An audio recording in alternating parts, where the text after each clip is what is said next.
Good morning dear aspirants, welcome back to our YouTube channel study do max. आज है 15 अक्टूबर और आज हम आपके लिए डेली करंट अफेयर सीरीज़ का नेक्स्ट पार्ट लेकर आए हैं, जिसमें आज के टॉप करंट अफेयर को इंक्लूड किया गया है जो आपके एग्जाम प्रिपरेशन को आसान बनाने में हेल्पफुल होंगे। तो वीडियो को बिना स्किप किए हुए अंत तक देखें।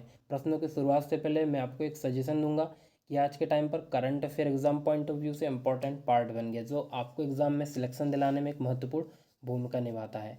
और हम आपके लिए करंट अफेयर के वीडियो जो है विथ एक्सप्लेनेशन लेकर आते हैं, क्योंकि आप एक्सप्लेनेशन के साथ पढ़ोगे तो आपकी 50% तैयारी यहीं पर हो जाएगी।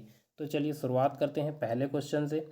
निम्नलिखित में से 15 अक्टूबर को कौन सा दिवस मनाया जाता है? तो इसका जो राइट आंसर होगा ऑप्शन बी, अंतर्राष्ट्रीय ग्रामीण महिला दिवस।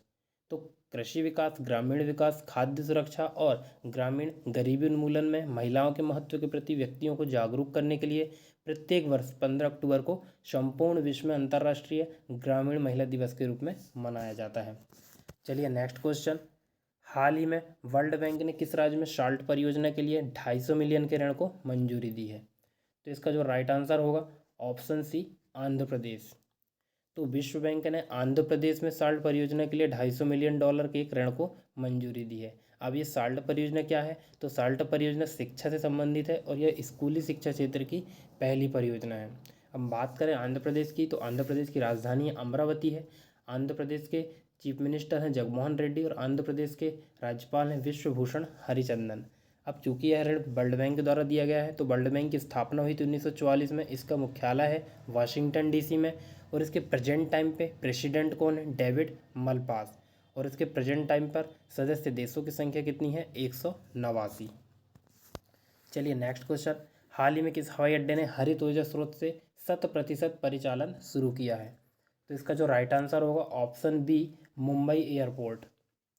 तो मुंबई हवाई अड्डा, जिसका परिचालन अडानी ग्रुप के द्वारा किया जाता है, ने हाल ही में अपना संचालन 100% पर्यावरण अनुकूल ऊर्जा स्रोतों से करना शुरू कर दिया है। बात करें अडानी ग्रुप की, तो अडानी ग्रुप के चेयरपर्सन हैं गौतम अडानी, जो कि एशिया के और भारत के सबसे अमीर व्यक्ति हैं।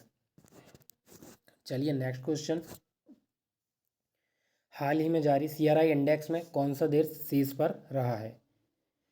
तो सीआरआई इंडेक्स यानी कि असमानता सूचकांक, तो भारत असमानता को कम करने के लिए 161 देशों में 123वें स्थान पर रहा है। और जहां 2020 में भारत की स्थिति क्या थी? 129 थी। तो अभी हाल ही में जारी सीआरआई इंडेक्स में जो नॉर्वे है, ऑप्शन बी, यह टॉप पर रहा है। और सेकंड पायदान पर रहा है जर्मनी और तीसरे नंबर पर रहा है और ऑस्ट्रेलिया। और भारत की रैंकिंग क्या रही है? 123।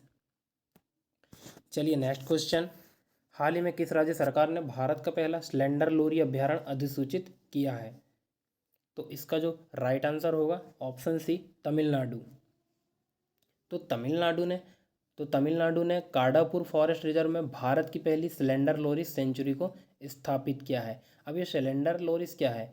तो स्लेंडर लोरिस जो है भारत और श्रीलंका में पाया जाने वाला एक वन्य जीव है, जो कि पेड़ों पर रहता है और यह लगभग लुप्तप्राय हो गया है। इसलिए तमिलनाडु की सरकार ने इसके संरक्षण के लिए अभी भारत का पहला स्लेंडर लोरी अभ्यारण्य अधिसूचित किया है। बात करें तमिलनाडु की, तो तमिलनाडु की राजधानी है चेन्नई और यहाँ के मुख्यमंत्री है एम के स्टालिन और तमिलनाडु के राज्यपाल हैं आर एन रवि। चलिए नेक्स्ट क्वेश्चन। हाल ही में किसे भारतीय डेटा सुरक्षा परिषद का नया सीईओ बनाया गया है? तो इसका जो राइट आंसर होगा ऑप्शन ए, विनायक गॉडसे।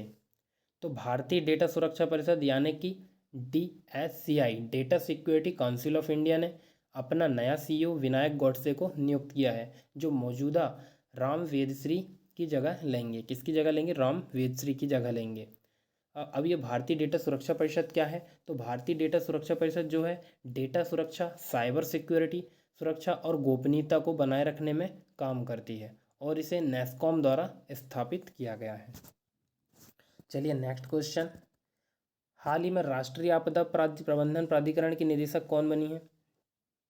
तो इसका जो राइट आंसर होगा ऑप्शन बी, मृणालिनी श्रीवास्तव। तो गृह मंत्रालय के द्वारा राष्ट्रीय आपदा प्रबंधन प्राधिकरण के निदेशक के रूप में मृणालिनी श्रीवास्तव को नियुक्त किया गया है, जो SN प्रधान की जगह लेंगी। आपदा प्रबंधन विभाग क्या है? तो आपदा प्रबंधन विभाग जो है प्राकृतिक आपदाओं या मानव निर्मित आपदाओं के आने पर किए जाने वाले कार्यों में समन्वय स्थापित करता है। चलिए नेक्स्ट क्वेश्चन, हाल ही में किस देश में महात्मा गांधी के जीवन पर समर्पित गांधी संग्रहालय खोला गया है? तो इसका जो राइट आंसर होगा ऑप्शन ए अमेरिका। तो अमेरिका के न्यू जर्सी स्थित अटलांटिक शहर में महात्मा गांधी के जीवन और उनके संदेशों को समर्पित एक संग्रहालय का उद्घाटन किया गया है। अब बात करें अमेरिका की, तो अमेरिका की राजधानी वॉशिंगटन है, अमेरिका के राष्ट्रपति हैं जो बाइडन और अमेरिका की करेंसी है डॉलर। चलिए नेक्स्ट क्वेश्चन, हाल ही में एक दिन के लिए भारत में यूके की उच्चायुक्त कौन बनी है? तो इसका राइट आंसर होगा ऑप्शन सी जागृति यादव। तो लखनऊ की रहने वाली 20 वर्षीय जागृति यादव 24 घंटे यानी कि एक दिन के लिए भारत में यूके की उच्चायुक्त नियुक्त हुई हैं। अब बात करें यूके यानी कि यूनाइटेड किंगडम की, तो इसकी कैपिटल क्या होगी? लंदन होगी। और यहाँ के प्राइम मिनिस्टर कौन है? Liz Truss. कौन बनी है? Liz Truss. चलिए नेक्स्ट क्वेश्चन, हाल ही में अंतर्राष्ट्रीय आपदा न्यूनीकरण दिवस कब मनाया गया है? तो इसका जो राइट आंसर होगा ऑप्शन सी 13 अक्टूबर। तो वैश्विक आपदा जोखिम और नुकसान को कम करने के लिए अंतर्राष्ट्रीय समझौते के अनुरूप प्रत्येक वर्ष 13 अक्टूबर को अंतर्राष्ट्रीय आपदा न्यूनीकरण दिवस के रूप में मनाया जाता है। चलिए नेक्स्ट क्वेश्चन, हाल ही में किस देश के प्रधानमंत्री अल्बर्ट पाहिमी पार्डके ने इस्तीफा दे दिया है? तो अभी हाल ही में चार्ट देश के प्रधानमंत्री अल्बर्ट पाहिमी पार्डके ने इस्तीफा दे दिया है। इसका राइट आंसर होगा ऑप्शन ए। तो चलिए दोस्तों, इसी के साथ हमारा आज का लेक्चर एंड होता है। तो दोस्तों ये रहे हमारे आज के टॉप मोस्ट करंट अफेयर के क्वेश्चन। यदि आपको हमारे द्वारा दी गई जानकारी पसंद आती तो आप हमारे चैनल स्टडी डूमैक्स को लाइक एंड सब्सक्राइब कर सकते हैं। और आज के करंट अफेयर की PDF मैं अपने टेलीग्राम चैनल पर डाल दूंगा, जिसकी लिंक आपको डिस्क्रिप्शन में मिल जाएगी, तो आप वहाँ जाकर डाउनलोड कर सकते हैं। Thank you.